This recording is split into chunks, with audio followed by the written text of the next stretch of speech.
Bonjour les amis, merci de nous rejoindre et bienvenue, vous regardez de l'offre. Une nouvelle semaine commence, je le sais, beaucoup d'entre vous qui nous regardez depuis le Burkina Faso avaient la chance d'être un jour férié. Donc on espère que vous profitez bien, mais surtout que vous récupérez parce que comme la vie reprend lentement et sûrement, il va falloir être en pleine forme mardi. Pour commencer la semaine, c'est demain. En attendant, profitez de cette journée. Merci de nous rejoindre. Alors aujourd'hui, nous sommes le 25 mai. Alors le 25 mai, nous sommes en 1963. Officiellement naissait l'Organisation de l'Unité africaine, aujourd'hui UA depuis 2002. Donc le 25 mai, c'est la journée mondiale de l'Afrique. Une journée donc consacrée à l'Afrique, à la promotion de la culture africaine, au rapprochement des peuples africains. Et aujourd'hui, dans le Loft, on s'intéresse à l'Afrique comme destination touristique. Voilà. Qu'est-ce qu'il y a de beau à voir en Afrique? Qu'est-ce que vous aimez dans ce que vous avez vu dans les villes africaines? On espère que vous allez partager vos expériences de voyage en Afrique avec nous sur notre page Facebook aujourd'hui. Mais avant, la charité bien ordonnée, ne dit-on pas, commence par soi-même. Donc, dans un premier temps, nous allons découvrir la destination Burkina avant de passer à la destination Afrique. Et aujourd'hui, vous le savez, je ne suis pas seule. Je suis en compagnie des membres du Loft ainsi que d'un invité bien averti sur la question de la destination Burkina. Donc, on souhaite, comme toujours, la bienvenue aux dames. D'abord, Philly, comment tu vas? Bonjour Stéphanie. J'espère que tu te portes bien. Oui, je vais très bien. Et toi? Ça va aussi. Et ta coiffure me fait toujours le même effet, même si quelqu'un essaie de m'en dissuader. Je suis toujours à fond, je kiffe ta coiffure. Merci encore une fois, ça Donc, me fait plaisir. je ne sais pas pourquoi il essaie de me dissuader de le faire. Je ne pense pas que la coupe courte me vaille si mal que ça. Non, bon. ça t'irait très bien. Moi, je suis sûre que ça m'irait bien. Je ne sais pas pourquoi il fait tout pour me dissuader, mais en tout cas, il est là. Alex, comment tu vas? Je n'essaie aucunement de te dissuader. Bon, tu peux toujours essayer pour qu'on voit. Je pense on pourra faire un sondage, on pourra juste demander aux téléspectateurs. Ah, mais beaucoup m'ont déjà vu sans cheveux, donc exactement, je crois que c'est une coiffure ils ont matière à comparer. Mais ça c'est plus du curly, ça c'est du curly, c'est qu'elle a fait et je pense que bon, tu peux toujours essayer, on verra ce que ça va donner. Et ensuite il me fait genre non, je ne sais pas te dissuader, mais ce que tu fais c'est certainement pas encourageant. Non, pas du tout, je suis de tout cœur avec toi. Et de tout cœur avec moi. Oui, vas-y, let's go. Et j'ai le plaisir de recevoir sur ce plateau aujourd'hui pour vous mon oncle. Il est le directeur général de l'Office national du tourisme burkinabé. Oui, je dis mon oncle pour lui mettre la pression en direct. Comme ça, si je lui demande un poulet en direct, il ne peut pas dire non. Parce que c'est déjà tout dit. Monsieur Nelson Kongoé est notre aujourd'hui. Bonjour et bienvenue. Bonjour Stéphanie. Je dirais bonjour ma nièce. Bonjour mon oncle. Et sois rassuré que ton poulet, c'est ton droit le plus absolu. Merci d'avance. Voilà. Je vais voir si je vais partager avec vous. T'es obligé de partager, nous sommes je savais pas que je faisais partie du lot en plus. Hein. Moi, je croyais que j'étais toi. Toi, ça va, oui. Toi, c'est sûr. Toi, je partage avec toi. Toi, je vais voir. En fait, moi, je prends la moitié, je vous laisse l'autre moitié. Vous prenez. Poulet. Au pire, il peut envoyer 3 poulets. Ouais, c'est mon oncle. Vous n'allez pas le ruiner non plus, quoi. En plus, c'est l'Office du tourisme. Ils ont accès à toutes les villes. Un poulet à la fois, quand même. Vous n'allez pas les prendre par lot de 3, on ne va pas s'en sortir. Donc, pour tous ceux peut-être qui, pour la première fois, je pense qu'ils ne sont pas nombreux, entendent parler de l'Office national du tourisme, qu'est-ce que c'est? Merci pour ce cadre qui reçoit ma modeste personne, le directeur général de l'Office national du tourisme. L'Office national du tourisme est la structure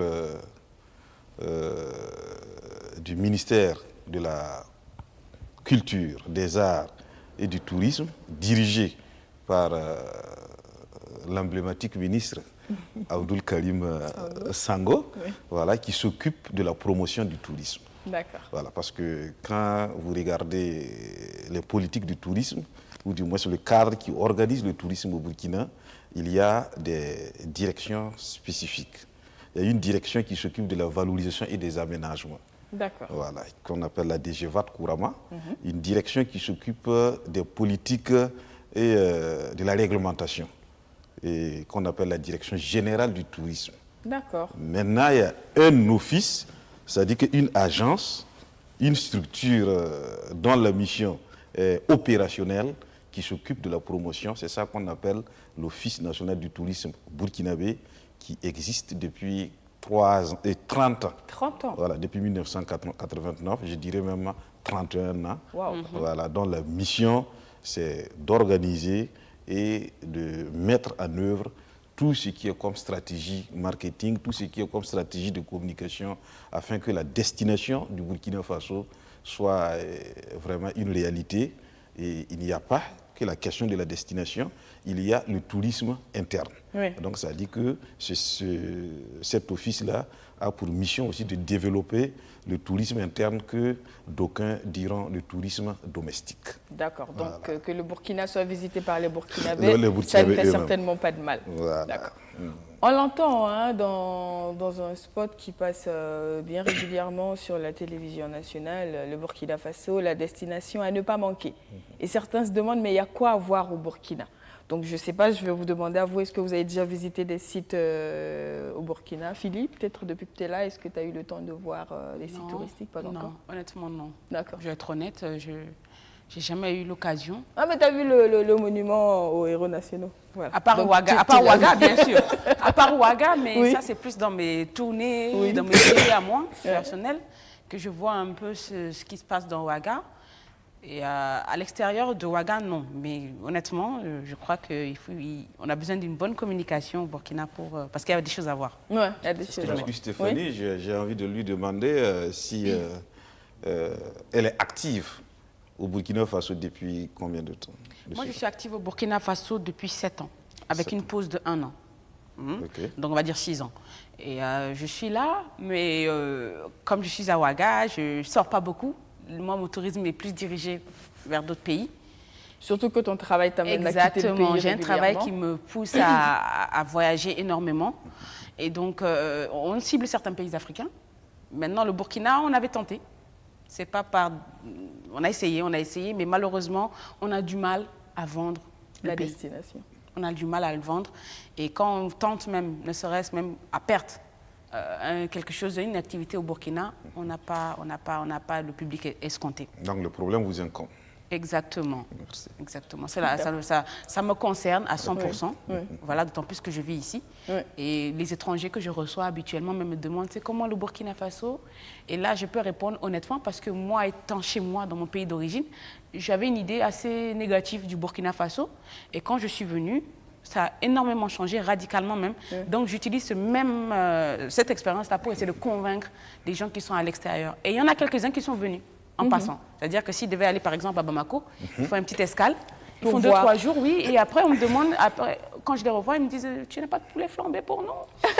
Donc, c'est pour dire que... poulet flambé. Voilà, il y a quelque chose d'intéressant. Malheureusement, il y a peut-être un manque de communication, ou bien peut-être un défaut quelque part, je ne sais pas, qui fait qu'on n'arrive pas vraiment à vendre le pays à sa juste valeur. D'accord. Alex, toi, tu as déjà visité quand même quelques sites? Oui, plus ou moins. Non, après tes années scolaires. Parce qu'en général, à l'école, il y a souvent des sorties. Bien donc sûr. En ce moment, oui, mais bien après sûr, ça. Après les années scolaires, j'ai eu à faire quelques excursions avec des amis pour mieux découvrir le Burkina Faso. On était à l'est, à Tenkodgo, qui est chez moi. Et après, je pense l'une des destinations qui m'a le plus marqué, c'était Banfora. D'accord. On a passé, je dirais, 3-4 jours et c'était une ville extraordinaire. On a entre les cascades, les montagnes, les collines, les champs de canne à sucre, le climat qui est quasiment parfait et j'ai mangé le meilleur steak quasiment de toute ma vie à Banfora. C'est un petit restaurant, Et bizarrement, tous ceux qui sont partis en tourisme à Banfora, à chaque fois qu'on part, on retombe sur ce fameux... Le restaurant, il a sa réputation, tranquille. Si tu parles là-bas, du patrimoine. Ça fait partie du patrimoine. En tout cas, c'était, je pense, l'intérieur du Burkina, énormément de charme. Il faut juste avoir le courage et le temps d'aller à la découverte. Souvent, on se dit « Oh non, j'ai pas trop le temps » ou bien « Il n'y a rien à découvrir à l'intérieur du Burkina ». Je pense que c'est faux. En fait, il n'y a rien à voir au Burkina. On peut dire très clairement que c'est complètement faux. Non, mais quand vous écoutez les témoignages de Alex et de Philly, voilà, vous voyez que le Burkina est vraiment un endroit qui regorge d'éléments pittoresques et attrayants. Exactement. Voilà. Parce que quand on parle du tourisme burkinabé, c'est quoi? C'est tout ce que Alex a dit. Il y a la gastronomie. Oui. Voilà. Il y a les sites à visiter. Il y a la nature même. À voir. La nature à voir. Si je m'appuie sur le côté dont il a parlé tout de suite, il faut reconnaître que ça fait partie, la zone de Banfora fait partie de notre direction régionale qu'on appelle la direction régionale de l'Ouest. Oui. Voilà, parce que je marque un petit arrêt pour expliquer que le Burkina, c'est tellement un endroit de plus de 1000 et quelques sites touristiques. 1080, si je ne me trompe. 1080 sites touristiques. 1080 sites touristiques. Et les 1080 sites touristiques, on a essayé de les mettre en similitude, et ce qui nous a permis de diviser le pays en 4 grandes zones touristiques, dont la zone touristique de l'Ouest, dont relève Banfora. Oui. Voilà. Et quand vous voulez le tourisme de découverte, il faut que vous y alliez, la zone de l'Ouest. Surtout au niveau des cascades, où tout est naturel. Voilà. Vous avez parlé de l'eau, les cascades de Karfiguela. C'est par abus de langage que les gens disent les cascades. Banfora, non, les cascades, c'est l'eau les chutes de l'eau là, mais c'est implanté dans un village qu'on appelle Karfiguela. Et à quelques kilomètres, 5 à 7 kilomètres, vous avez les dômes de Fabédougou. Oui. Voilà, les dômes de Fabédougou, je pense, on a les cascades en image. Voilà, les cascades en image. Voilà, les dômes de Fabédougou. Je pense que les dômes aussi, on a quelques images. Voilà, qui est vraiment une partie d'une grande chaîne. C'est magnifique. Oui, de montagne. De montagne, si vous pouvez le comprendre facilement ici, qui commence depuis Yanchoroni, c'est-à-dire du côté du Bobo jusqu'au Mali. Ah, ça va jusqu'au Mali. Voilà, mais la partie dôme de Fabédougou, vous ne pourrez pas voir cette partie nulle part encore ailleurs. C'est que là-bas. Vous reviendrez dans la ville de Banfora. C'est là-bas où vous avez pu déguster voilà, votre fameux steak là. la gastronomie particulière du Burkina Faso. Qu'est-ce que vous avez mangé particulièrement? Bah, lui, Alex, il est très viande. C'est pour ça qu'il est parti manger steak. Très bien. Direct. Et il y avait de la super très bonne viande à Banfora. Il y avait de la super très bonne viande. Et juste pour rajouter ce que vous avez dit, j'ai été stupéfait. À Banfora, j'ai rencontré un touriste, et pas des moindres, un professeur d'opéra italien vivant au Japon. Waouh! Qui était venu aussi à la découverte de Banfora. C'était vraiment une zone où on a rencontré. C'était pas la période touristique, mais il y avait énormément de touristes à cette période. Oui, parce que le tourisme au Burkina est favorable de la période de novembre jusqu'à pratiquement en février. Bon, mais même jusqu'à cette période. Mais la pointe, c'est entre novembre et puis février, où il y a vraiment une arrivée massive de touristes étrangers. C'est ça que nous appelons le tourisme récepteur. Voilà, surtout dans cette partie. Il y en a qui font le vélo, il y en a qui sont là pour le tourisme pédestre et autres. Je n'avais pas fini. Après, les dômes de Fabédougou, vous reviendrez à Banfora. Votre gastronomie vous attend. Et un peu à 7 km, vous avez le lac de Tengrela. Oui. Voilà. Le lac de Tengrela qui est un lac là où il y a des hippos. Voilà, entouré beaucoup. Que je l'ai fait aussi. Voilà, beaucoup d'histoires. Oui. Voilà, vous pouvez prendre la pirogue, vous pouvez nager avec ces gros manguiers tout autour. Voilà, donc vous prendrez à l'aise votre petit repos. Ici, c'est pour le romantique aussi. Waouh, c'est la petite Venise du Burkina. Philly, je pense que je t'inviterai. On ira. L'équipe, franchement, il me faut ça. Stéphanie, sur son portefeuille, invite l'équipe du Love. Ils prennent des engagements sur nos corps. Oui, parce que quand j'entends ça, moi, ça me donne l'eau à la bouche. Et pourtant, je trouve dommage même. Je trouve dommage d'avoir fait quand même 7 bonnes années sans avoir vu ça. Mais aussi, je ne mettrais pas toute la faute à mon compte. Tu dirais que tu n'étais pas au courant? Non, pas forcément. Je n'étais pas forcément entourée de personnes qui me disaient non, viens découvrir ci, viens découvrir ça. Donc, quand tu es seul, tu ne peux pas te lever et dire je vais à Banfora, tu ne parles pas le boré, tu ne sais pas comment ça se passe là-bas. C'est d'où l'utilité des guides touristiques très souvent, parce que tu ne sais pas dans quel environnement tu vas te retrouver. Quels sont les rites, les us et coutumes? Donc c'est... Philly, Alex, ce n'est pas encore fini. Après le lac, vous n'avez pas besoin... J'ai l'impression qu'il a la carte du Burkina dans sa tête et il sait où chaque chose se trouve. Vous n'avez pas besoin de le venir à Banfora. Vous continuez 25 km, vous êtes au niveau des pics de Sendou. Oui, les fameux pics de Sendou. Pics de Sendou, où il y a de très belles choses à regarder. Super. Où la façon de regarder, la pratique de ce tourisme est aussi sportive. Ah ouais. Avant d'arriver au pic de Sendou, vous avez Douna, où vous avez une superbe caverne qui vous attend. Et à côté, il y a une manière de... Je reviens sur la gastronomie, hein, une manière de préparer le poisson. Et cette manière est particulière au bord de la route. Ma partie préférée. Il n'y a que là que vous allez goûter ce poisson-là. Stéphanie en parle. Ce poisson. Voilà, c'est pour dire que... On n'est que dans cette petite zone. Vous pouvez prendre 2 jours pour un circuit touristique rien que dans les cascades. Wow. Sinon, avant d'arriver au niveau des cascades, après Bobo, vous avez par exemple le mausolée de Tiefo, Tiefo à Moro, et bien d'autres choses à voir. Mais ce n'est pas fini pour la direction régionale de l'Ouest qui regroupe 4 régions administratives, c'est-à-dire la boucle du Moun, les hauts bassins, il y a le sud-ouest et les cascades. Voilà, à Bobo, vous avez le village perché sur la colline, le village de Koro. Un très vieux village. Un très vieux village dont l'histoire est certaine là-dessus. C'était une manière stratégique de pouvoir combattre l'ennemi qui viendrait à distance. D'être à une position très stratégique, voilà exactement. Et Koro, après Koro, vous avez la grande mosquée, la vieille mosquée de Bobo Dioulasso, que j'imagine que Phil connaît ça. T'es allé à Bobo?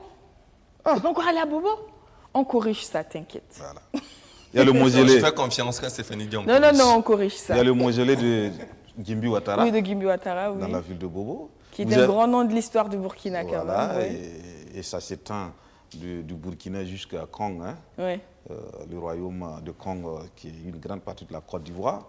Le royaume de Kong, ça prend trois pays, hein, le Burkina, le Mali et la Côte d'Ivoire. À Bobo, on ne peut pas en finir, mais on peut citer le vieux village de Koumé. Oui. Voilà. Et sans oublier les musées. Notamment le musée de Bobo Dioulasso, il y a le musée Sénoufo, en allant vers l'université. Oui. Voilà. Il y a au niveau du sud-ouest l'Europénie. Voilà. Les ruines qui sont classées quand même au patrimoine. Voilà, chargées de beaucoup d'interrogations jusqu'à présent. Oui. Et les ruines de l'Européenie... On n'a pas encore fini de découvrir l'étendue des ruines. Non, et les historiens, les experts sont en train d'appliquer leur système méthodologique de recherche pour savoir qui l'a fait, pourquoi, depuis quand. Voilà. Et là, c'est un consortium d'experts ivoiriens, maliens, français et autres. Et chaque année, il y a ce qu'on appelle des conférences scientifiques sur l'Européenie. Mais vous êtes au courant que l'Européenie, depuis 2009, a été classée patrimoine mondial de l'UNESCO. C'est pour dire que l'UNESCO en a pris et en fait sa propriété. C'est-à-dire que qui touche à un caillou de l'Européenie aurait touché à toutes les armées du monde. Voilà. Donc il faut faire gaffe. Il y a des musées au niveau de Gawa, voilà, le musée de civilisation. Il y a la société Gand d'Obiré. Voilà. Oui. Avec. Il y en a encore des gants d'Obiré, beaucoup? Oui, Obiré, il y en a. Okay. Quand vous voyez les pharma et autres, c'est des gants. Voilà. Donc voilà, de manière ramassée. Hein. Très ramassée. Très ramassée. C'est vrai que ce qu'il y a du sud-ouest, juste pour vous dire, allez-y voir, vous en serez émerveillés. S'il y a un site quand même au Burkina qui m'impressionne, c'est, si je me trompe, la mare ornithologique d'Oursi. C'est bien cela? Oui, mais ça, je viens de parler... Oui, on est dans une autre zone là. Voilà. Là, je vous envoie carrément dans une autre zone. Ok, vous m'envoyez, ça c'est la zone touristique du Sahel. Exactement. Voilà, la zone touristique du Sahel regroupe la région du centre-nord. Oui. Elle regroupe la région du Sahel et la région du nord. Voilà. Et si vous voulez, en termes de villes, de grandes villes qui se dégagent, c'est Ouaïguia, Kaya, Dori. Voilà. Mais quand vous parlez de Oursi, Oursi est à 80 km de Dori.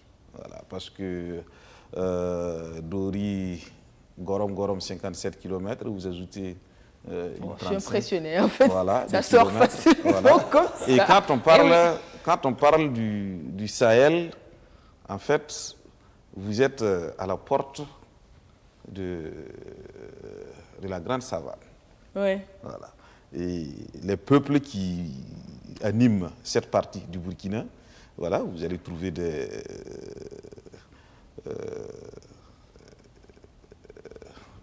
Peuls, ça c'est la partie du Dori. Ouais. Voilà, un peu en haut, vous allez les Marassés. Voilà, oui. Et vous allez avoir les Maïgas. Donc c'est leur culture qui anime la zone. Et si vous voulez passer une nuit à la belle étoile avec des mélodies particulières et des habitudes de vie bien filtrées. Vous êtes en train de nous vendre une nuit des mille et une nuits, là, oui, avec le désert, la belle étoile, oui. Et tout. Ah non, je crois que le l'ONTB avait fait des créations bien avant, très intéressantes. Mes prédécesseurs, d'ailleurs, que je salue en passant, je leur rends hommage. Voilà. Et on voudrait amener le peuple burkinabé, quand il le voudra, ceux qui le voudront, à se réveiller au moins une fois sur le sable, voilà, de Oursi, pour voir comment l'aurore, magnifique. Voilà, comment l'aurore commence à pointer et comment le crépuscule, c'est exactement quand vous prenez les pirogues de Mopti. Oui. Voilà, vous allez voir des Japonais, des Chinois qui se déplacent rien que pour venir photographier le crépuscule en étant sur le lot de Mopti. Et c'est dommage que ce soit ceux qui viennent d'ailleurs seulement qui en profitent. En tant que Burkinabé, étant au Burkina, il faut penser à mettre ça également dans nos destinations de voyage. Parlant du centre-nord, je ne peux pas ne pas faire la communication sur nos sites déclarés patrimoine mondial. Voilà. Oui. Nous avons été honorés par vraiment le leadership du ministre Abdoul Karim Sango en 2019 d'avoir l'inscription, ou du moins la 3e inscription au niveau du patrimoine mondial de l'UNESCO. Et il s'agit en tout cas des hauts fourneaux, oui. Voilà, dont une partie importante se retrouve dans cette partie touristique du Burkina, notamment les hauts fourneaux de Tiwega. Et ça, c'est une grosse usine historique de fabrication du fer et de tout ce qui va avec de l'extraction du fer, des ustensiles en fer et tout ça. Oui, mais c'est à partir de ces endroits-là que vous allez vous rendre compte que ces fers qui constituent les outils de notre communication et autres, ont été extraits dans notre pays. Depuis. Ce n'est pas quelque chose de nouveau. Donc j'en vois qu'ils sont sans voix. Ah ben moi j'écoute, je suis en cours d'histoire. Voilà. Je redécouvre mon pays avec une panoplie de belles choses et je ne sais pas, l'endroit où tu as dit c'est ton endroit préféré. Le site ornithologique, en fait, moi ça m'impressionne parce que c'est un site escale pour la plupart des oiseaux migrateurs du monde entier. Et ils sont là en hiver, certains pour se reproduire, avant de repartir quand la saison se réchauffe, pour pouvoir continuer à vivre, pour que les petits grandissent. Et je pense qu'il y a des milliers d'espèces d'oiseaux qui font escale chaque année à Oursi. Et moi, je ne l'ai pas encore vu malheureusement, mais quand j'ai lu ça, j'ai dit il faut forcément que je vois ça un jour. Ah oui, c'est la destination que je dois impérativement voir. Stéphanie, vous m'émerveillez par vos éléments de recherche. Les oiseaux migrateurs, je ne sais pas si il y a des mots aussi parmi nous, les quilintos. Oui. Voilà. Parce qu'avant, il n'y avait pas d'agenda qui montre qu'il est temps de s'aimer et qu'il est temps d'arrêter pour passer à la récolte. C'est le mouvement de ces oiseaux-là. Effectivement, quand nous on était petits, on les voit. Dès que les parents constatent leur mouvement important vers ce côté précis, on ne savait même pas c'est où ils partaient. Voilà, chacun commence à préparer son champ et puis les éléments de ses semences. Et leur retour aussi est un signe pour dire que il faut une action ou bien une réaction. Voilà. Et jusqu'à ce qu'on devienne actif dans la vie, nous avons commencé à parcourir notre pays et on découvre ces éléments. Comme quoi, le tourisme a plusieurs fonctions. Je parle à Philly. Voilà. Ce n'est pas la fonction de loisir ou bien de satisfaction instantanée. Je peux dire même que une des fonctions principales même du tourisme est pédagogique. Ça complète le processus d'apprentissage de l'homme. Et si on s'inscrit dans cette logique, il y a de quoi ne plus se retenir, quelle que soit la raison. En tout cas, encore une fois, on vous dira le Burkina est une destination à ne pas manquer. Et ça, ce n'est que les trois régions. Oui, rien que 3. Bon, on va quand même faire, c'est vrai que le temps de l'entretien est presque fini, mais on va quand même parler un peu de la 4e zone. La 4e zone, nous sommes... On a parlé de l'Ouest. On est où? On a parlé de l'Ouest, on a parlé du Sahel, on a parlé du centre-nord. Donc, il nous reste le centre. Oui, et le centre. Pour le centre, c'est principalement Ouagadougou, la région du centre. C'est le Kadiogo. La région du centre, la région du plateau central, la région du centre-ouest et la région du centre-sud. Donc, voilà 4 régions administratives qui forment ce qu'on appelle la zone touristique du centre. Et qu'est-ce qu'on y trouve? Vous avez comme site phare le site de Lango, créé en 1929, encore 30 ans, voilà, qui est un site à ciel ouvert, qui est atypique et propre au Burkina Faso. C'est le lieu où tous les artistes du monde, les sculpteurs du monde, viennent s'exprimer. C'est pour dire que c'est un site de la mondialisation. Et on peut dire que c'est à partir de Lango, le Burkina s'ouvre au monde entier. Vous avez plus de 200 à 300 œuvres. Et chaque œuvre traduit une réalité culturelle, traduit une réalité anthropologique. À côté de Lango, vous avez le site de Manenga, le musée de Manenga. Le musée de Manenga, oui. Qui est une propriété de Maître Passéré Titenga. Là, je pense que c'est sur Lango.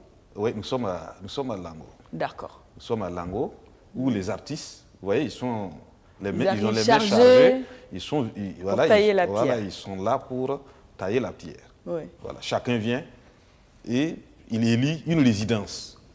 Voilà, au niveau de Lango pendant un bout de temps et chacun laisse sa marque professionnelle.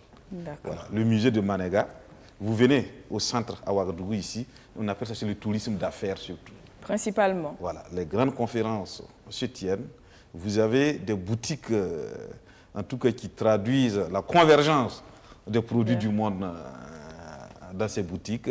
Et c'est ça qui fait la particularité du tourisme au niveau du centre. Vous parlez du monument. Du monument, naturellement. Voilà, vous avez les cours royales, la cour du Moro Naba, le Moro Naba avec ses ministres, et vraiment des anciens sites culturels.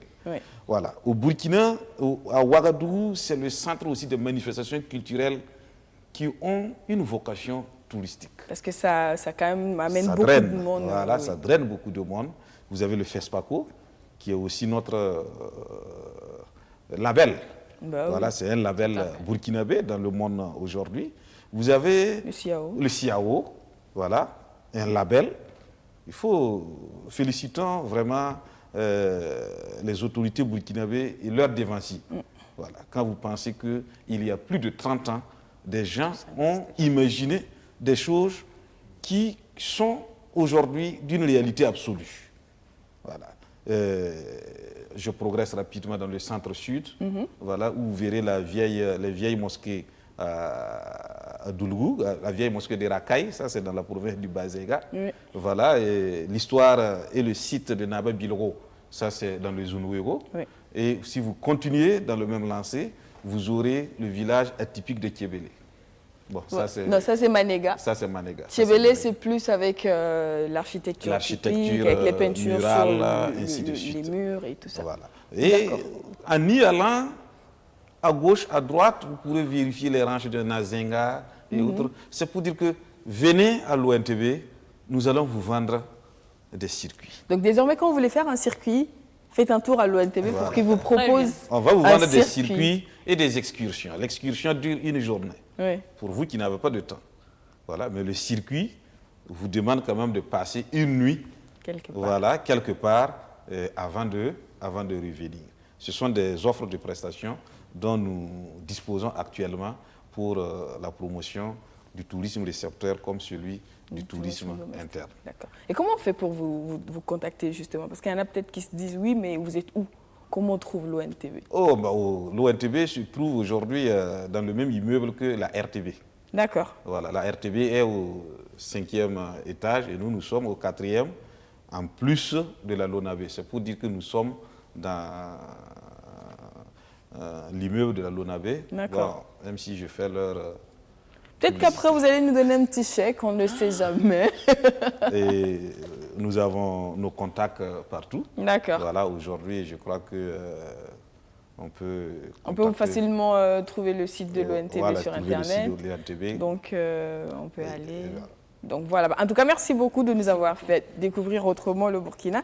Alex qui nous dit au revoir. Est-ce que tu as une dernière question avant? Je m'en voudrais de ne pas parler du musée du chef de Issouka à Koutougou. Oui, voilà, c'est vrai. Oui, parce que c'est des initiatives personnelles qui viennent vraiment changer positivement les schémas du tourisme au Burkina Faso. Et je dis je m'en voudrais parce que il a été déclaré le musée ou le site le plus visité en 2019. Issouka. Voilà. Et le ministre Abdoul Karim Sango a tenu à signer une lettre de félicitations adressée aux responsables de ce musée. Donc, je profite de votre plateau, votre espace, pour dire au chef de Issouka, merci. Merci beaucoup. Merci. Alex, tu as une question pour M. Congo avant? Non, je n'ai pas de question. Et juste dire, au cas où vous ne me voyez pas demain sur le plateau, sachez que je suis déjà à l'intérieur du pays. Non, tu attends mercredi. Non. Tu attends mercredi. Monsieur Congo m'a tellement inspiré que je pense... Tu as envie de partir tout de suite pour découvrir le Burkina. Exactement. Mais attends mercredi, s'il te plaît. Parce que demain, normalement, les téléspectateurs t'attendent. En attendant, merci beaucoup à toi. C'était un plaisir et j'ai découvert, c'est toujours un plaisir de redécouvrir ce pays. Et, honnêtement, je pense que dans les mois à venir, vu qu'avec le Covid, les vacances ont été boycottées, plein de gens rentreront. Et sortir, ça va peut-être être réduit, donc autant visiter à l'interne. Autant visiter à l'interne. Et je pense que c'est aujourd'hui, l'émission tombe à pic, en fait. Merci beaucoup à toi. En tout cas, on te dit au revoir avec une petite vidéo avant de revenir sur ce plateau pour nous ouvrir au reste de l'Afrique. Car on n'oublie pas, nous sommes le 25 mai aujourd'hui et on s'intéresse à la destination Afrique en tant que destination de tourisme. Mais avant, tu as quelque chose à ajouter? J'ai quelque chose à dire. Juste dire bonjour à toutes les Cap-Verdiens qui me regardent parce que, comme je dis, c'est sa destination de rêve, le Cap-Vert. On en parlera après. Philippe, je compte sur toi. On va parler de ton pays. T'inquiète pas. Donc, une petite vidéo à la régie et on revient.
Et bien voilà, donc vraiment résumé la destination Burkina. Si vous n'êtes pas encore venu ou si vous êtes là et que vous n'avez pas encore eu le temps de visiter, eh bien, il n'est jamais trop tard pour bien faire. Et vous pouvez encore, vous avez le NTB, si vous ne savez pas forcément par où passer, vous avez des agences de voyage et vous allez être sûr de prendre le bon circuit pour arriver à destination et revenir tout en forme.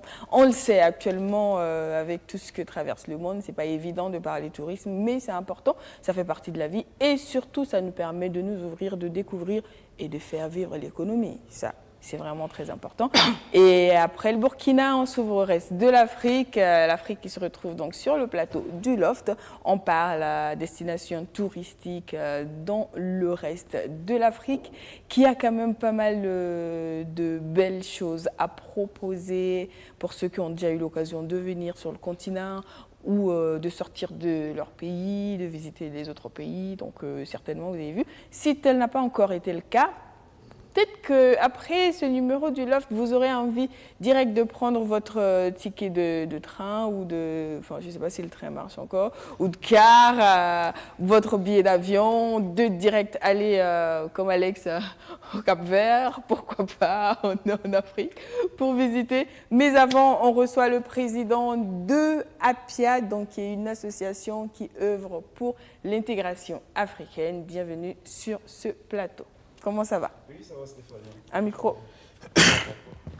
Pour que tout le monde entende. Sinon, Exactement. on est trois à entendre, mais le reste du monde n'entend pas. Exactement. Alors, il faut que tout le monde entende. Bienvenue sur notre plateau. Merci Stéphanie, et déjà merci pour l'invitation.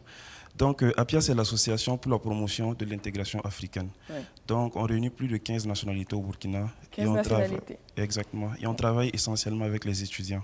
D'accord. Voilà, donc notre cheval de bataille, c'est vraiment l'intégration africaine, la promotion de la culture africaine et aussi l'intégration des peuples à travers la valorisation de notre culture. D'accord. Voilà. Okay. Donc, c'est des étudiants qui sont venus de 15 pays différents du Burkina pour étudier. Exactement. Dans un premier temps. Exactement. Et on sait que souvent, l'intégration déjà dans le milieu dans lequel on se trouve n'est pas évident. Surtout quand tu connais personne, tu sais pas où aller et tu ne connais pas les ressortissants de ta communauté également. Donc notre objectif, c'est déjà de mettre en relation les ressortissants étrangers ensemble et de les mettre en relation avec les autres communautés. D'accord, voilà. Ok. Donc, on va quand même arracher un petit mot à mon oncle par rapport à votre association okay. Et peut-être son avis sur la destination Afrique avant de le libérer parce que je sens qu'il a un emploi du temps chargé. Alors, mon oncle, vous qui êtes vraiment dans le tourisme, c'est sûr que forcément, quand vous entendez parler d'associations comme cette, qu'est-ce que ça vous inspire? Oui, mais il faut accepter que nous sommes dans un monde de la globalisation, évolue en mondialisation aujourd'hui, et que nous n'avons pas de choix que de nous mettre ensemble. Oui. Même dans le domaine du tourisme, nous avons ce qu'on appelle une destination dans la zone UMOA, qui est un regroupement de 8 pays. Oui, voilà. Et au niveau de la CEDEAO aussi, il y a une structure de ce genre, avec une politique commune, basée sur la destination. Donc, c'est-à-dire qu'on a une destination UMOA, on a une destination CEDEAO, et la destination CEDEAO a son projet de tourisme qui est une politique aujourd'hui appelée Ecotour, et au niveau de l'UMOA et APDS, Tour aussi. D'accord. Au niveau de la zone africaine, voilà, il y a ce mouvement aussi qui est en train de naître. Voilà, je peux dire même que les textes sont déjà apprêtés.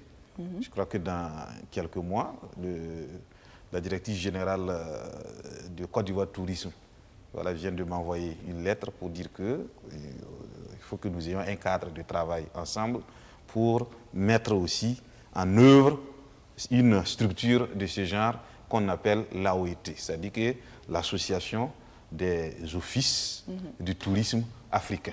D'accord. Voilà. Donc c'est pour revenir à l'intégration de l'Afrique, on n'a pas de choix. Imaginez des Sénégalais qui sont ici, des Ghanéens, des Égyptiens, des Ivoiriens. Il faut qu'il y ait en tout cas un cadre fédérateur, voilà, pour prendre en compte les idées, pour prendre en compte les projets des uns et des autres et en faire vraiment une direction commune d'évolution et de réalisation. Et surtout que ça va vraiment faciliter la tâche à tous ceux qui souhaitent voyager ici, parce que souvent, quand tu es là, tu décides, j'ai envie de découvrir le Sénégal que je ne connais pas, je ne suis jamais allée. Donc tu te retrouves peut-être à chercher des hôtels, à chercher des compagnies, des agences de voyage et tout ça. Alors que s'il y a une structure comme ça, direct, on va vers cette structure-là, on se dit, bon, je ne suis jamais allé au Sénégal, je ne connais personne au Sénégal, j'ai envie de visiter le Sénégal, qu'est-ce que vous avez à me proposer? Ah oui, parce que je n'ai pas encore vu les textes fondateurs de votre structure, mais ce qui est sûr, ils ont des relais. Oui. Voilà, ils ont des relais. C'est pour ça que je dis toujours à mes étudiants, aujourd'hui, celui qui croit ou qui dit qu'il est dans l'impossibilité de faire quelque chose, on aurait du mal à t'accepter, à te croire. C'est sûr, oui. Voilà, avec tout ce que le monde et son développement nous offrent comme possibilité, il n'y a qu'à être quelqu'un qui accepte les réseautages et tout pourra marcher sans problème. Pour dire que dans l'esprit de ces réseautages, nous rêvons un jour aller au salon de tourisme. Quand vous prenez par exemple Top Reza ou bien Fitur en Espagne, c'est-à-dire les grands salons mondiaux du tourisme, aller avec un stand unique, pour destination africaine, ou bien destination CEDEAO, ou bien destination UMOA. D'accord. Voilà. Et on prie Dieu pour que ça voie le jour le plus rapidement possible. Parce que c'est sûr que ça va aider à mieux vendre toutes nos destinations, à drainer du monde. Et comme je le dis, quand on parle de tourisme, on parle de toute une économie derrière, les hôteliers, les transporteurs, que ce soit les marchands de souvenirs, l'artisanat. C'est un vaste univers derrière qui vit grâce au tourisme et c'est important d'arriver à vendre une destination. Moi, j'ai envie de poser une question, mais je ne sais pas si votre position vous permettra de répondre en toute impartialité.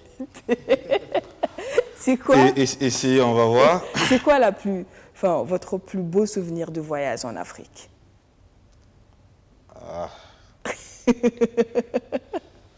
C'est la chaleur de l'homme africain. Ah, d'accord. Voilà. La chaleur de l'homme africain fait que quand je suis à Dakar, je me sens chez moi. Ok. Quand je suis à Abidjan, je déclare que c'est mon deuxième pays. D'accord. Et quand je me retrouve à Accra, je ne sais plus classer. C'est pour dire que l'Afrique est une destination particulière. Et vous voyez, quand nous quittons en tant qu'Africains pour rejoindre l'Occident, automatiquement ces valeurs-là sont décelées, sont perçues. Et on nous traite tels et on nous le rend comme il faut.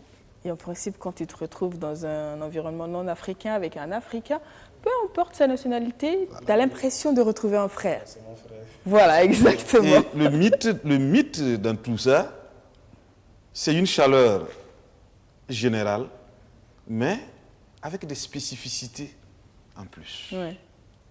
Voilà. Ce que tu vas avoir à côté du Sénégalais, c'est différent de ce que tu vas avoir à côté de l'Ivoirien ou du Ghanéen que j'ai cité.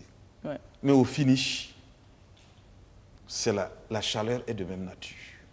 D'accord. Voilà ce que je peux vous Merci dire. beaucoup. C'était une question difficile à répondre. Non, du tout. Elle est personnelle. Surtout que vous avez la belle parade. Surtout ça. Surtout ça. D'accord. On a posé la question à quelques personnes. Hein. On leur a demandé quelle est leur destination de rêve en Afrique. Ils nous ont répondu. On regarde et on revient pour la suite de l'émission.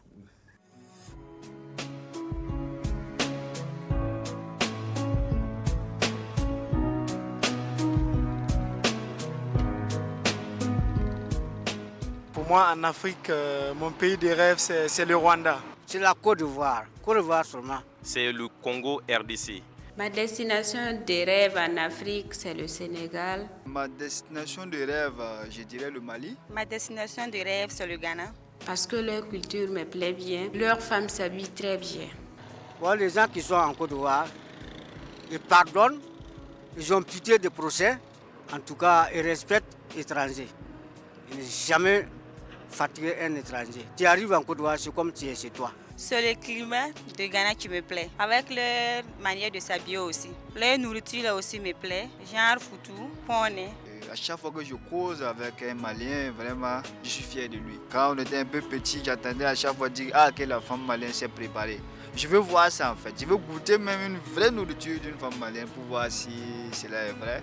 J'aime beaucoup le Congo RDC, vu sa situation géographique. Également, la diversité linguistique, telle que le Lingala, qui est l'une des meilleures langues parlées en Afrique, le Swahili également.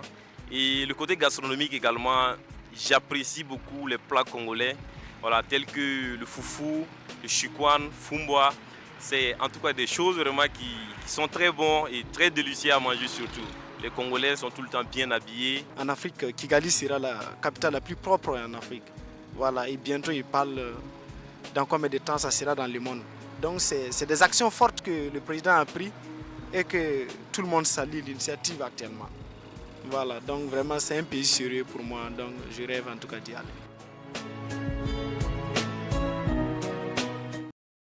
Et nous voilà de retour sur notre plateau. J'ai envie de poser la même question à Philippe, même si je connais la réponse, c'est Ouagadougou. Bon, bref. Ah, elle veut diriger ma réponse. Donc, dis-nous, si on te posait la même question, c'est quoi ta destination de rêve en Afrique? Si on enlève les pays que tu as déjà visités, enfin, il y en a beaucoup quand même. On enlève les pays que j'ai déjà visités? Tu as déjà visité combien de pays en Afrique? Peut-être 8. D'accord, donc si on enlève ces 8 pays, il te reste quoi? Bah, je vais rejoindre le monsieur du Rwanda. D'accord, tu as bien envie de voir le Rwanda? Oui, je devais y aller, après ça a été annulé, mais le Rwanda, le Kenya, d'accord, ces deux pays-là. Et qu'est-ce qui t'attire particulièrement? Moi, c'est plus de la curiosité. D'accord. Moi, c'est la curiosité d'abord parce que je vois un peu l'évolution. Je suis aussi un peu je suis la télé. Je vois l'évolution de plusieurs pays et je vois qu'ils ont une culture qui est... C'est vrai, on est tous africains, mais la culture fait qu'on est un petit peu différents les uns des autres. Et quand tu viens en Afrique de l'Ouest, le fait que tu sois au Mali, la manière de vivre d'un Malien n'est pas aussi différente que celle d'un Burkinabé ou d'un Sénégalais. Sauf qu'on a inventé la cuisine de la femme malienne tout de suite. Tu étais toute contente. Viens, mon ami, je ne sais pas comment il s'appelle, mais tu peux venir. Je vais cuisiner pour toi. Donc, tu vois, et là, pour moi, c'est un autre monde. C'est un autre monde. Mais comme tu as dit, les pays que je n'ai pas visités, sinon, il y a un pays que j'ai visité et que... Tu as kiffé. J'ai kiffé grave. C'est l'Afrique du Sud. L'Afrique du Sud. Ah non, ça, c'est... Finish. Ben voilà, donc chacun son expérience dans un pays. Hein. Et vous qui avez 15 nationalités, comment ça se passe quand il y a des nouveaux qui arrivent? Généralement, on fait des programmes de volontariat. Okay. C'est-à-dire qu'on invite déjà les ambassadeurs de l'intégration, parce que c'est comme ça qu'on appelle les Andera à l'association. D'accord. Donc on les invite à faire un recensement dans les différentes universités dans lesquelles ils sont et des nouvelles venues chaque année des différentes communautés africaines. D'accord. Donc voilà, on les met ensemble par communauté et on les rassemble pour les activités. D'accord. Voilà. Et ça se passe ici seulement ou de temps en temps vous sortez pour aller visiter les pays des uns ou des autres? La plupart des activités se passent au Burkina. D'accord. Mais suite à une demande, on a dû créer une représentation au Mali et en Côte d'Ivoire. Récemment, pendant les vacances, on a organisé le voyage de l'intégration qui portait sur 10 jours. On a visité le Ghana et également le Togo et on est rentré au pays. Donc on est allé avec certaines communautés qui ont voulu se prêter à l'exercice.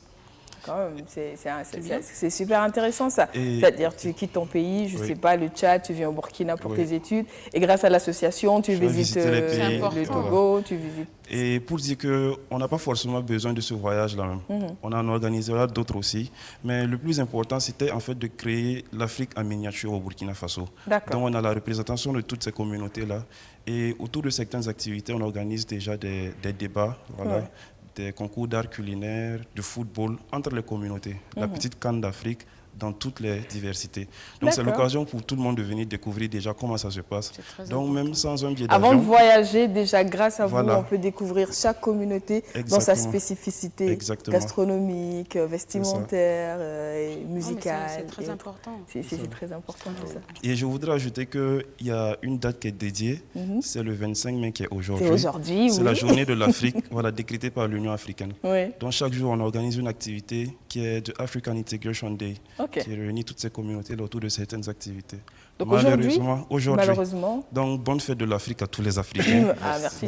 Malheureusement, avec le corona, on n'a pas pu faire nos activités, mais quand même, je pense que chacun chez lui, à la maison, peut prendre le temps de réfléchir sur le devenir de notre continent et exactement honorer la mémoire de ceux qui se sont battus en son temps pour la libération de notre continent. Je pense que c'est le plus important. C'est vraiment le message qu'on veut faire passer aujourd'hui. Exactement. Et c'est vraiment très important, surtout de regarder vers l'avenir pour se dire où est-ce qu'on a envie de voir nos pays, nos villes, notre continent dans 10, 15, 20 ans. Pour nous qui sommes les jeunes, franchement, ça repose sur nos épaules, il faut que quelque chose soit fait. Et déjà, travailler pour l'intégration, c'est très important parce qu'on se rend compte que, comme M. Congo l'a dit tantôt, quand tu rencontres un Africain, tu as rencontré un Africain. Tu n'as pas rencontré un Sénégalais, un Burkinabé, un Congolais, un Ghanéen. C'est un Africain. Et c'est ça qui est très important aujourd'hui. On a tantôt entendu... des personnes nous dire oui, ma destination de rêve c'est le Ghana, ma destination de rêve c'est... Mais avant de voir un pays, moi j'ai le sentiment que ce qui attire, c'est souvent l'habillement, ce qu'on entend souvent dans la bouffe, ce qu'on entend. Et qu'est-ce qui fait en général la réputation d'un pays et qui donne envie de venir voir selon vous? Bien, vraiment je suis aussi enthousiasmé de voir les choix de destination, les choix possibles de destination des gens et des autres. Et par rapport à votre question, qu'est-ce qui attire? Voilà. Ce qui attire, c'est l'intérêt. L'intérêt, c'est ce qui attire. Il y a beaucoup de raisons. Quelqu'un voudrait venir au Burkina Faso pour les activités culturelles dont nous avons parlé un peu plus tôt. Bon, d'autres, c'est notre manière de nous habiller. Vous voyez que depuis un certain temps, il y a un regain d'intérêt par rapport à l'habit traditionnel, au point qu'aujourd'hui, si moi je venais ici en cravate, je suis sûr que des gens allaient trouver quelque chose à redire, quelque chose à le dire. Donc c'est une marque. Il y a la gastronomie dont on avait parlé, mais au-delà de tout ça, il y a ce qu'on appelle les valeurs humaines. Voilà. Moi je trouve que ça c'est un élément très important. On a notre tonton qui a parlé des Ivoiriens qui sont respectueux, qui ne fatiguent pas les étrangers. Ça, c'est ce qui, lui, l'attire en Côte d'Ivoire. Voilà. Pourquoi les gens, tout le monde rêve d'aller à Kigali? Oui, Kigali, Kigali. On va dire qu'on voit de belles images, on nous dit que c'est ceci ou cela. Mais qu'est-ce qui a créé la réalité des belles images? C'est le mind. Voilà. Et effectivement, vous rêvez d'aller au Rwanda? Tout à fait. Voilà. Et moi, j'ai eu la chance, on n'est pas dit la grâce, d'y aller. Et dans notre programme de culture, de vacances et de loisirs, on est en partenariat avec une structure pour y amener des Burkinabés qui voudraient partir. En fait, c'est un voyage d'études, en quelque sorte. Burkinabé, c'est vague, hein? Parce qu'elle va se dire, je suis malienne, mais je suis là depuis 7 ans quand même. Ceux qui résident au Burkina Faso, merci. J'ai un certificat de résidence. Donc voilà, ceux qui résident au Burkina Faso et qui voudraient y aller. Oui. Parce que le Rwanda inspire la plupart des Africains et même ceux qui sont au-delà de notre continent, parce qu'il y a une mentalité qui a su réorganiser le système depuis les génocides. Ramener la vie, se relever de tout ça, reconstruire, voir vers l'avenir. Voilà. Sinon, vouloir aller au Ghana, parce que Accra est une ville propre, Accra est chichi ou cela, oui, ça peut être la première motivation. Mais vouloir y repartir, y revenir plus tôt, voilà, ça veut dire qu'il y a eu de la chaleur humaine dont j'avais parlé, c'est comme par exemple la Côte d'Ivoire. Bon, chez nous, en tourisme, il n'y a pas de concurrence. Hein. Voilà. C'est comme ce que j'ai dit. Vous pouvez avoir la même chose, mais avec ses spécificités. Voilà. C'est-à-dire que dans les mêmes choses, il y a de la valeur ajoutée voilà, pour chacune d'elles. Donc, je pense que ce que les gens doivent faire, c'est... Parce que faire du tourisme, c'est un choix stratégique. Ouais. Comme des gens ont choisi de se développer, ou du moins de développer leur pays par l'aérien, je pense à la Turquie. Ouais. Et vous voyez que malgré tout ce qu'on dit, les Ethiopian Airlines continuent de... C'est un choix. Oui, tout à fait. C'est vrai. En fait, chacun et c'est vrai que vous on n'est pas censé citer les compagnies, mais la compagnie que vous citez quand même a une politique très importante parce que tu fais l'escale sans le vouloir à Istanbul. Et tu as forcément envie de revenir pour voir ce qu'il y a derrière. Donc la prochaine fois, c'est plus l'escale, mais c'est ta destination. Et c'est vrai. Je corrige alors, je mélangeais. Mais les deux pays ont à peu près la même politique. Oui. Voilà, que ce soit l'Éthiopie avec Ethiopian Airlines ou Turkish avec la Turquie. Vous voyez que c'est un des plus grands aéroports, Istanbul. Ouais. Voilà, et le fait même de faire une escale, que vous le veillez ou non. Ah non, tu tournes. Vous vous laissez la prochaine fois, exactement. Oui, voilà, vous laissez frapper au niveau des parois. C'est ça. Attrayant, attractif, c'est vrai. Donc, et l'Éthiopie a réussi ça. Une très bonne stratégie. C'est tout un ensemble de choses qui orientent le touriste dans une destination quelconque. Mais je pense beaucoup plus à l'esprit que j'appelle ici le Mayen. Vous arrivez au Sénégal, le tourisme de masse avait développé quoi? Que ce soit le tourisme de masse ou le tourisme alternatif. Les gens ne veulent plus dormir dans des hôtels. Non. Ils sont dans des familles. Ils sont dans des maisons pour avoir la chaleur, justement. Pour avoir la chaleur. Être bien intégré. Et c'est les experts, ceux qui savent ce que ça fait comme l'économie. Vous avez parlé du côté économique. Exactement, c'est immense. Oui, mais moi je vous dis que ça fait le tourisme occupe le 3e rang dans le monde, après les hydrocarbures et la chimie. Waouh.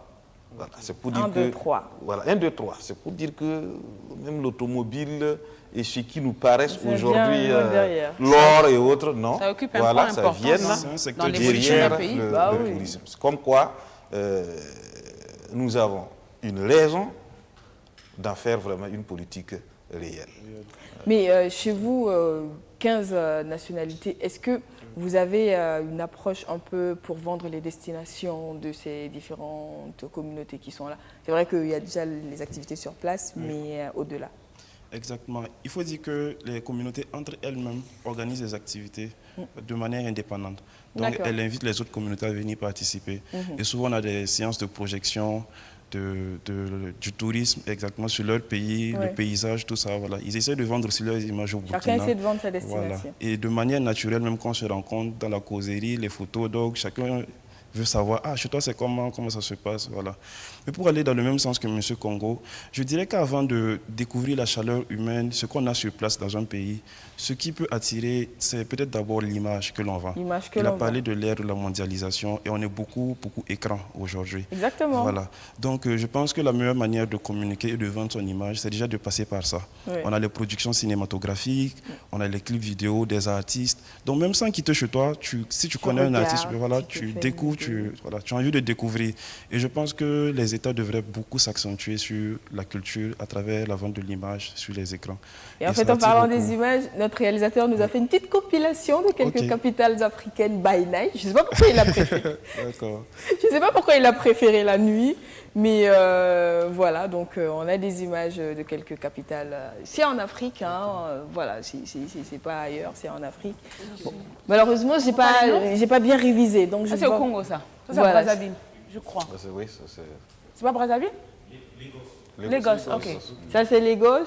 Bon, il va falloir me souffler, hein, parce que j'ai pas bien révisé. Ça, c'est Kigali. Oui, Kigali. Marrakech, au Maroc. Addis Abeba. Très bien. Et là, on est à Johannesburg, en Afrique du Sud, là où Philé a kiffé. Nairobi, ça, il faut que au Kenya, que tu veux voir. Oui. Ça c'est Abidjan. Abidjan. La nuit. Oui, c'est... Et voilà, la nuit, là. Ouais, donc je ne sais pas pourquoi il a kiffé la nuit, le réel, mais voilà. Ça, c'est Luanda. Ok. Alors, il me fait savoir que l'Afrique est bien éclairée la nuit, donc voilà. Il y a courant. Il y a courant. Il y a courant en Afrique la nuit.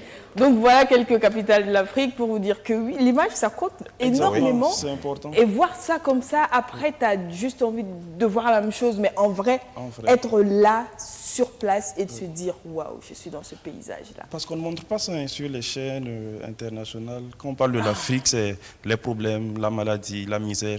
Pourtant, on a beaucoup de choses à découvrir, je pense.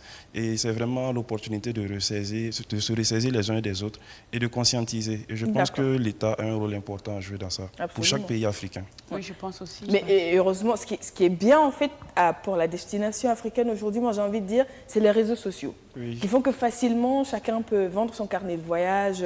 J'étais là, des photos, je suis ici, des photos.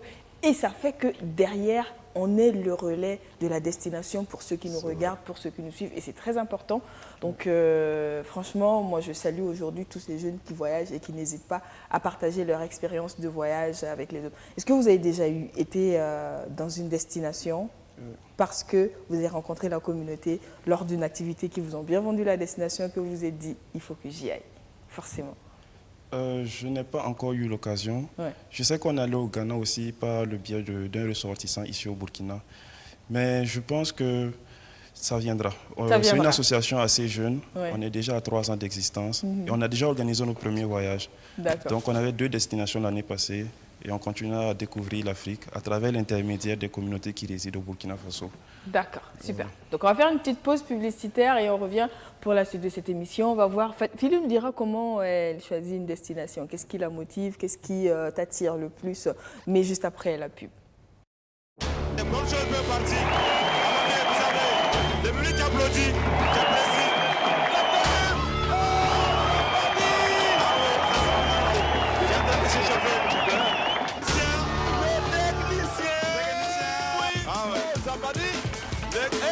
Le tonnerre qui bousille tout. Rien ne résiste au tonnerre. Les biens de la savane.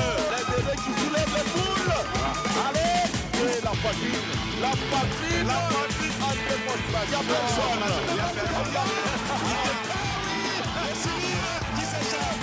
Le sourire qui s'échappe. Il vient s'échapper. Derrière.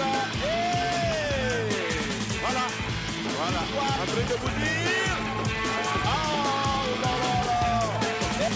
Ça te voit que pour le travail. Ouais. Il a réussi à prendre le pied de Kawane.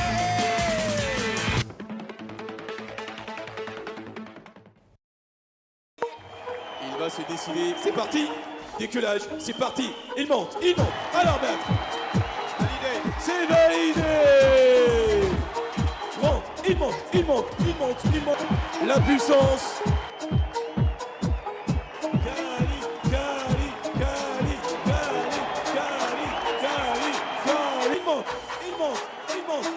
Il descend.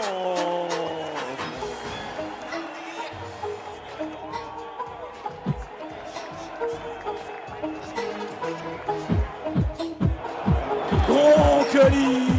Ça va partir, c'est parti. C'est parti. C'est parti. C'est parti. C'est parti. C'est la puissance. C'est parti.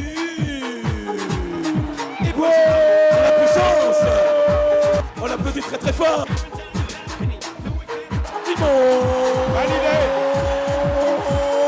On y va maintenant pour les sacs. Il va y aller. Rokeli. Motivation les gars. Il lui reste un dernier sac. On l'applaudit. Il est très bien parti. Allez, on l'accompagne. Jusqu'au bout. Alors maître. Il est à en dernier.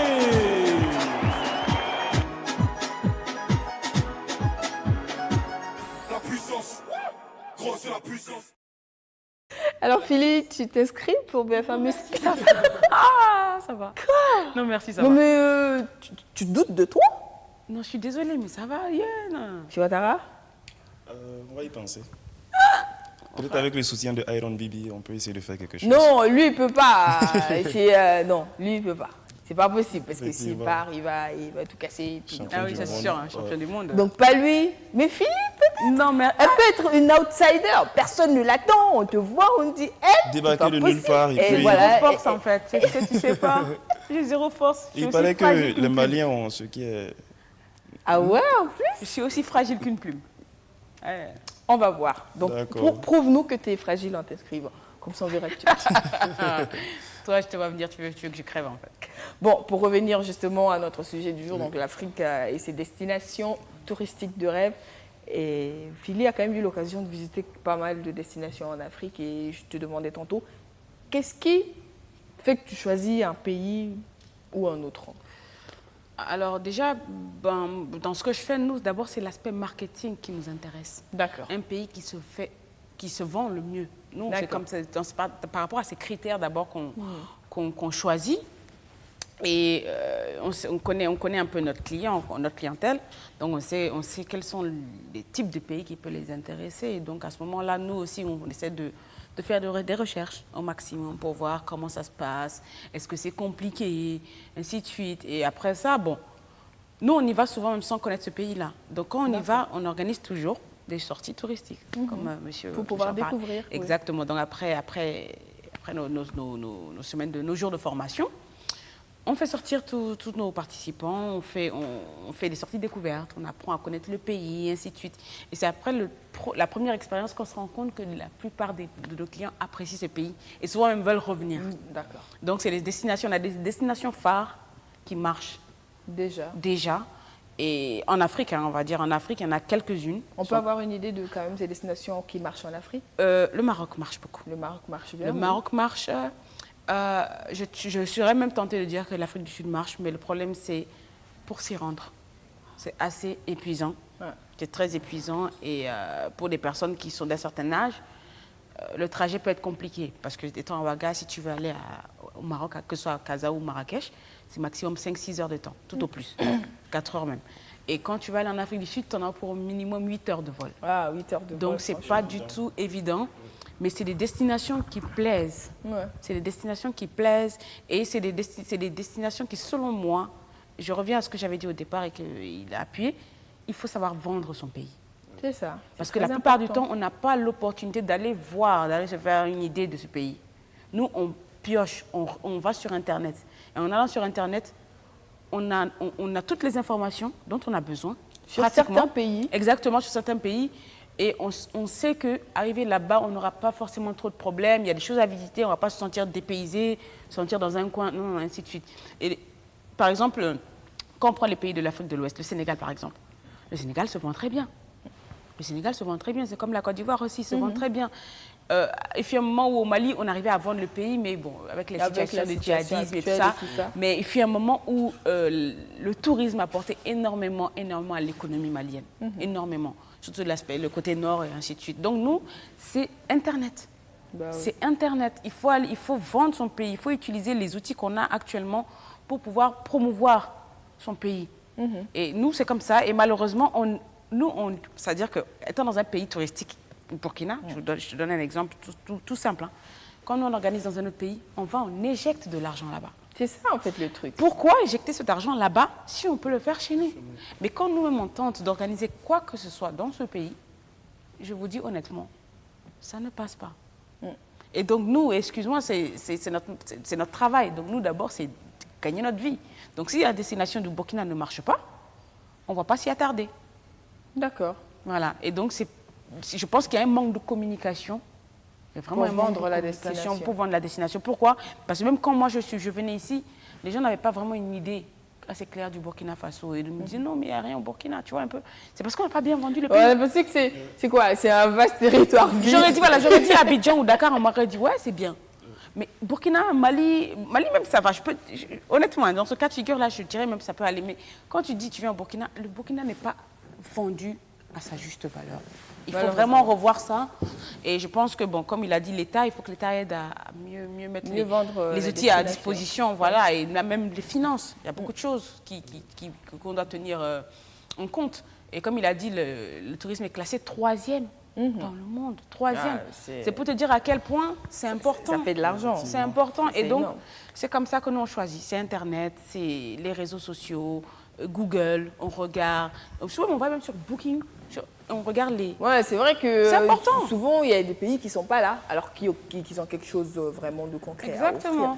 Donc, c'est vrai qu'on a parlé tantôt des destinations que vous avez visitées avec l'association, mais en dehors de l'association Voyager tout seul, vous l'avez fait en Afrique? Bien sûr, je suis allé en Côte d'Ivoire et au Mali, où j'ai de la famille. Donc déjà, j'étais assez intégré parce que c'est des gens que j'ai rencontrés. On n'a pas l'impression de voyager quand on a la famille? Non, pas du tout. Je pense que l'Afrique est un seul pays, en réalité, dans le fond. C'est vrai qu'on a certaines diversités, mais on a beaucoup de similitudes, plus que de différences. Et les petites différences, je pense que c'est une force pour nous, parce qu'on apprend des uns et des autres. Bah oui. Donc, quand on part dans des pays voisins, surtout proches de Burkina, on n'a pas l'impression de voyager. Sincèrement, moi, j'ai pas eu cette impression-là. Mais quand même, j'ai envie de savoir pourquoi vous êtes allé en Côte d'Ivoire? Parce qu'il y a de la famille là-bas pour visiter, voilà. Oui, c'était donc, ça l'objectif. juste en famille ou pour voir Abidjan by night? Non, honnêtement, monsieur Ouattara. Non, c'était pas l'intention. On a fini hier, tranquille, vous pouvez parler. Non, bien, il y a un peu longtemps, donc c'était pas dans ce sens-là. Voilà. Okay. Mais j'aimerais y repartir quand même. C'est quoi la motivation? Non, c'est juste comme elle a dit, l'image que la Côte d'Ivoire a suivie. D'accord, ok. Voilà, au Burkina, quand on regarde les films et tout, la Côte d'Ivoire, c'est un autre pays. Voilà.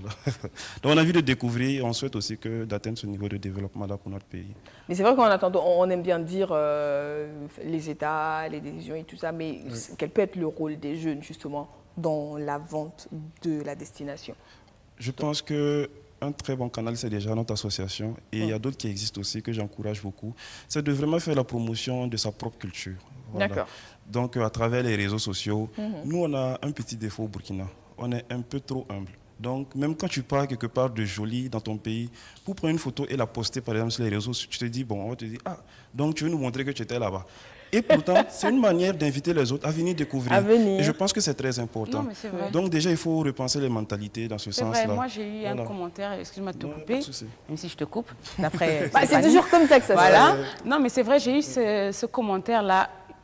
Quand moi je voyage, honnêtement, je prends des photos. Et quand je dis je prends des photos, ce n'est pas des photos de ma chambre à l'hôtel, non. C'est des photos quand je sors, même quand je suis dans le marché local.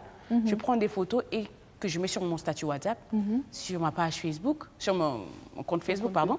Et j'ai eu une fois un commentaire d'une personne qui me dit, il y a des gens là, c'est seulement quand ils voyagent qu'ils postent des photos. C'est pour partager. Une expérience.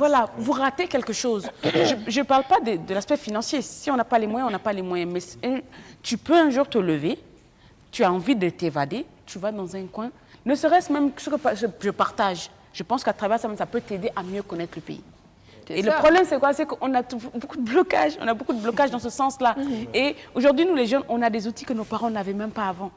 Avant, à l'époque, quand ton papa te disait, oui, je suis allé dans tel pays, tu peux l'imaginer dans ta tête, mais tu ne sauras jamais. Mais tu ne sauras pas, c'est ça. Il n'y a pas la télé, il n'y a rien. C'est pour ça qu'à l'époque, quand il y a une lettre qui arrive au bout de 1, 2, 3 mois, tout le monde est réuni pour pouvoir entendre le contenu. Et on imagine ce qui se passe là. Et tu te fais... Exactement. Mais on n'a que l'imaginaire, justement.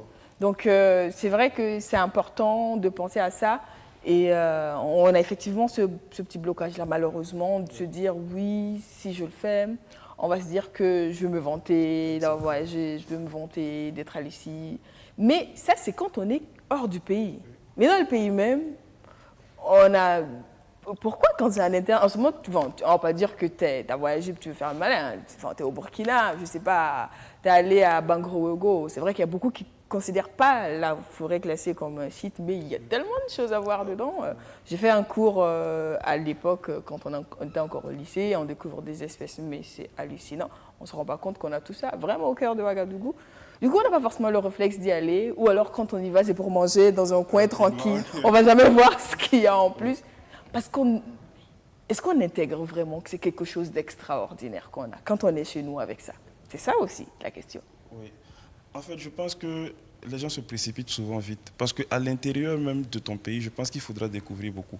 Et au Burkina, je ne parle même pas à Ouagadougou seulement, il y a plein de choses à découvrir. Et je pense qu'aujourd'hui, on est en train d'y arriver parce qu'il y a des pages que je vois sur Facebook qui font la promotion des endroits, des lieux touristiques à Ouagadougou dans les environs. Donc je pense que c'est une culture qu'il faut qu'on intègre plutôt, nous-mêmes, avec nos amis, où qu'on soit. Et nous, on fait des activités comme ça, par exemple, Bangrogo dont vous parlez. On est allé passer une journée, découvrir, visiter. Et je pense qu'il faut multiplier ce genre d'actions-là entre jeunes. Entre jeunes, exactement. We just got one life, c'est ce qu'on dit, non? Donc il faut la vivre. Pardon, vous pouvez le redire? Donc je dis, on a juste qu'une vie, quoi. Carpe diem. Et c'est vrai que ce qui est intéressant pour votre association, c'est qu'il y a 15 nationalités différentes. Les étudiants, enfin, ouais, c'est des élèves, des étudiants, ils sont venus pour étudier, pour repartir avec un diplôme. Sauf que, grâce à l'association, ils vont découvrir autrement le Burkina que la salle de classe et là où ils dorment. Donc forcément, après, quand ils entrent chez eux à la fin de leurs études, ils peuvent dire « Ah, au Burkina, il y a ci, il y a ça ». Donc forcément, ils contribuent à vendre ça. C'est ça. Et heureusement, comme vous le dites, qu'il y a des relais dans d'autres pays. Ce qui veut dire qu'au Mali, quand les étudiants étrangers vont se retrouver là-bas, ils vont découvrir le Mali. Et quand chacun repart chez lui, il vend le Mali. Exactement. Pareil en Côte d'Ivoire, pareil au Sénégal. Et normalement, ça devrait se trouver dans tous les pays en Afrique. Parce que vous avez pu le voir dans les images. L'Afrique, c'est une destination magnifique. L'Afrique, c'est des hommes avec un cœur grand comme ça. L'Afrique, c'est une gastronomie extraordinaire. On mange du tout. En allant au criquet jusqu'au steak, en passant par des mets extraordinaires. L'Afrique, c'est, au Burkina, les nuits à la belle étoile, c'est découvrir des espèces de... C'est magnifique, franchement, regardez-moi ça. Si vous n'avez pas vu ça, il faut venir en Afrique pour découvrir ça. C'est énorme et il faut impérativement venir voir et se rendre compte. Ne pas se faire une idée sur la base de ce qu'on voit dans les médias parce que oui, malheureusement, on le sait, les infos ne vont pas nous asseoir pour nous dire que l'Afrique est une belle destination, que le Burkina est une destination magnifique. Donc, il faut s'offrir cela. C'est vrai, le problème de moyens peut souvent se poser, mais à défaut de sortir, découvre chez toi, vends chez toi. Qui sait? Un jour, vous ferez des échanges. Imagine, je suis en Côte d'Ivoire, je n'ai jamais vu le Burkina, tu es au Burkina, tu n'as jamais... D'accord, je t'invite, je te montre mon pays, ensuite tu m'invites, tu me montres ton pays. Tout à fait. C'est parfait, non? Parfait. Ben voilà. C'est un bon deal. Je voudrais préciser quelque chose. C'est par rapport déjà à l'idéologie de l'association. Bien vrai qu'on fait la promotion de la culture, mais c'est surtout d'essayer d'impacter les consciences. Voilà, parce qu'on se dit que c'est vrai que ces jeunes-là sont là pour étudier aujourd'hui, mais vont retourner dans leur pays. Donc au-delà de l'image qu'ils ont du pays, il faut qu'ils essayent d'amener aussi un message de panafricanisme en fait. Donc c'est le message qu'on essaie de faire passer.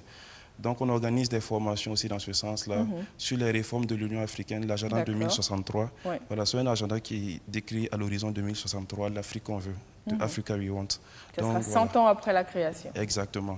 Oui, voilà, c'est des grands chemins. Je pense qu'il est important pour tous les jeunes de découvrir ce qu'il y a à l'intérieur. Il y a d'autres institutions intégratrices telles que l'UEMOA, la CEDEAO, qui œuvrent dans ce sens-là aussi. Mais je pense que bien qu'elles soient grandes, elles n'auront pas assez de force pour élever le défi du continent. Donc c'est vraiment à nous, jeunes dans chaque pays, de prendre conscience aujourd'hui de ce qu'on veut de l'Afrique demain et de commencer à y travailler.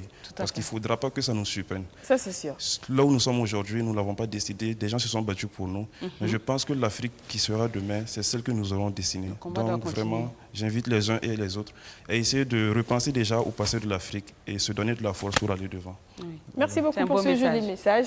Et justement, je reste sur ce message-là pour dire merci à notre héros du jour. Donc, il est infirmier et on le sait actuellement, avril avait été décrété le mois des infirmiers et on a le mois des infirmiers. Donc, ils sont très importants, les infirmiers, les infirmières qui sont vraiment en contact avec les personnes malades, qui les réconfortent, qui les soignent, qui souvent sont là quand la famille ne peut pas forcément être là, donc qui remplacent un peu la famille, les amis, qui vivent les moments difficiles, qui traversent la maladie, à qui on dit un grand merci aujourd'hui avant de revenir pour nous dire au revoir, parce que c'est pratiquement la fin de cette émission.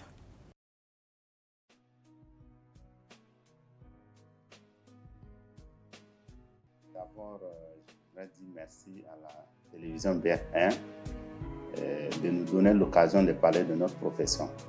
Un infirmier, d'abord au centre du code de déontologie des infirmiers et infirmières du Burkina Faso, est un professionnel de santé qui, de par son diplôme et sa formation, est habilité à prodiguer des soins infirmiers aux personnes bien portantes et aux malades, soit de façon autonome ou en collaboration avec les autres professionnels de santé.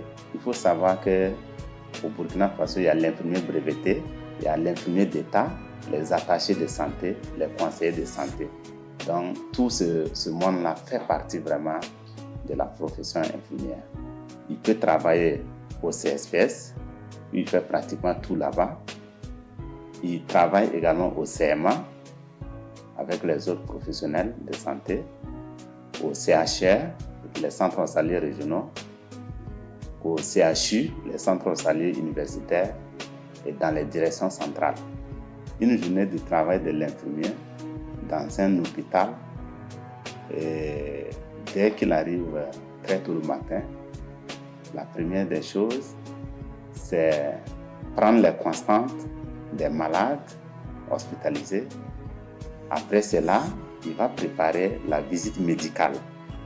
Il va répartir généralement auprès des malades pour s'assurer que les soins de la veille ont été faits. Note les différents traitements que chaque malade hospitalisé doit recevoir et il passe après à administrer les traitements selon les heures indiquées. Au niveau d'abord des formations sanitaires périphériques, là, il faut renforcer le nombre du personnel. Vous allez voir des CSPS périphériques qui ne dépassent pas 2 agents dans le poste. Également, il faut des questions matérielles.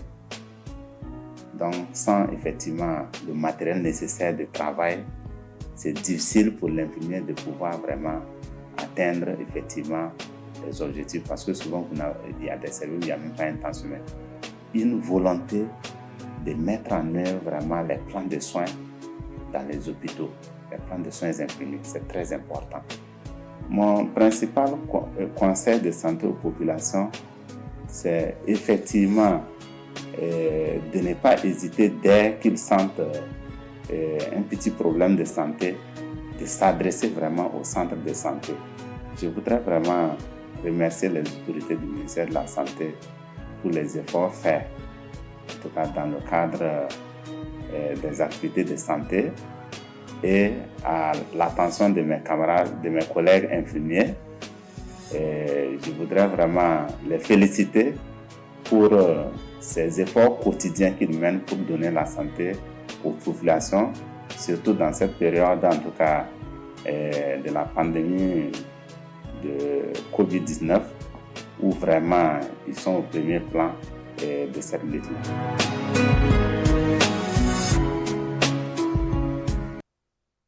Donc, c'est à travers lui que l'on dit merci à tous les infirmiers, à toutes les infirmières qui se donnent corps et âme pour nous aider à traverser les moments difficiles en situation de maladie. Alors, Monsieur Débé Kiguin est attaché de santé, secrétaire adjoint à l'ordre du Conseil national de l'ordre des infirmiers, à qui on dit un grand merci. Également, on dit merci beaucoup à Monsieur Ouattara, donc pour le temps. Président de APIA, on souhaite un très bon vent à votre association. Vivement que l'intégration africaine soit une réalité, que l'Afrique devienne un seul et même pays pour que tout le monde puisse vivre comme ça doit se faire bien, tout simplement. Vraiment un grand merci également. C'est normal, franchement. On ne pouvait pas faire cette émission sans vous. Le 25 mai, vous imaginez? C'est pas possible. Donc, c'est vrai que le 12 mai, c'est la journée des infirmiers. Le 25, c'est la journée de l'Afrique, tout simplement. Donc, gardez ça en tête. Rappelez-vous, l'Afrique, c'est une destination. Nous sommes tous africains, nous sommes frères, c'est important. Aujourd'hui, on est le 25, mais hier, nous étions le 24. Et le 24, c'était un jour spécial. Malheureusement, c'était un dimanche, donc il n'y a pas de love, donc on a reporté ça au 25. C'était l'anniversaire de Philly. Je ne sais pas par quelle magie, elle s'est arrangée pour naître le jour du Ramadan. Pour ne pas... Oh la vache! Putain de merde. Donc, joyeux anniversaire. Joyeux anniversaire parce que moi, j'ai une voix... moi, je peux pas. Bon, on essaie, c'est pas nous, on essaie. Joyeux anniversaire. Joyeux anniversaire. Malheureusement, on n'a pas de musique parce que... Joyeux anniversaire, Philly. Sauvez-moi, je vais une Et on te souhaite tout ce qu'il y a de bien. Merci. Alex, tu restes quand même à 1 mètre d'elle, voilà.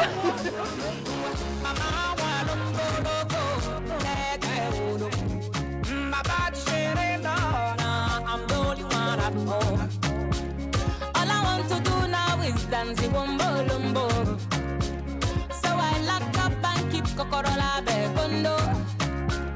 I can't tell where do they have to, yeah.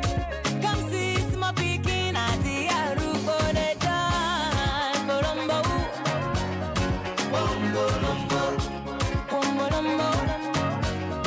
Bombo Lombo. Bombo Miori and Caramillo. Bombo Lombo.